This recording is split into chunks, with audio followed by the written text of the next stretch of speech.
My name is Bill Minihan, and I live here in the Paducah area, and I've got a company called West Kentucky Home Rentals, LLC, and I got connected with KHC a few years ago by some of the local entities here in town saying, hey, this person needs a place, and so, as I would get one tenant, one more would come after that, so it's been a great experience for me. It's just like renting to somebody off the internet or off, Facebook Marketplace or wherever you happen to get your tenants from. It's just that the payment comes from someone else, and it comes much more quickly than someone that might be a few days late every month or consistently late, and then you got to go chase that rent.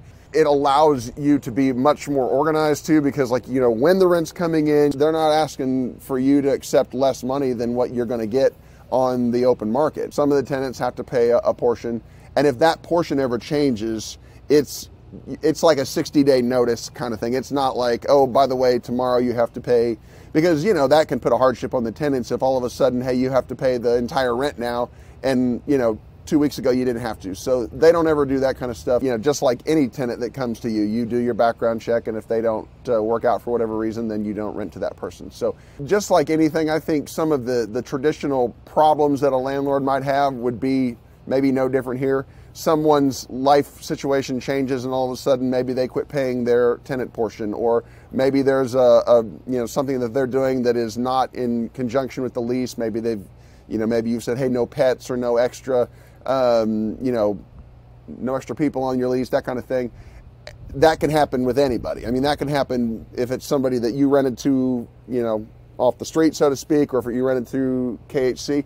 And then you just have to do, again, your due diligence. You have to do your regular landlord thing and take care of that as it goes. But so that part doesn't change per se. You still have to do all that, but you have the right to do that. And I think that's the important thing.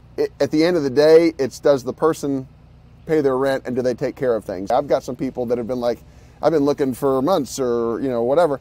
And then when you provide them a nice, safe, affordable place to live, then they're very thankful, and by that they tend to take care of things. So at the end of the day, if the tenant is living in a safe, comfortable, property, then it's a win-win for everyone around, and the landlord's getting paid. The inspection people are really great. They come in, they don't nitpick if there's one little thing wrong here or there. They might just say, hey, make sure you take care of that.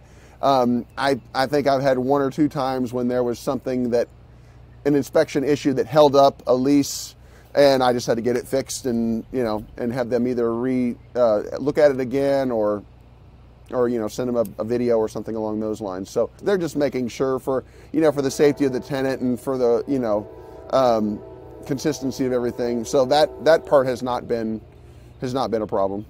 Honestly, the problem that I have a lot of times is they're calling me going, hey, do you have a such and such, or do you have a 2-bedroom, do you have a 3? And I have to say, no, I don't, because everything's full. I mean, the Paducah rental market is very, very hot right now, and so I don't have a lot of open units, and usually when I do, they're snapped up pretty quick. So if you're a landlord that's maybe got 7 or 8 units that you are trying to fill or whatever, or just some units that you've had trouble filling, I mean, this would be a perfect scenario for those folks, because then you've got sort of a built-in flow of people that need places to live.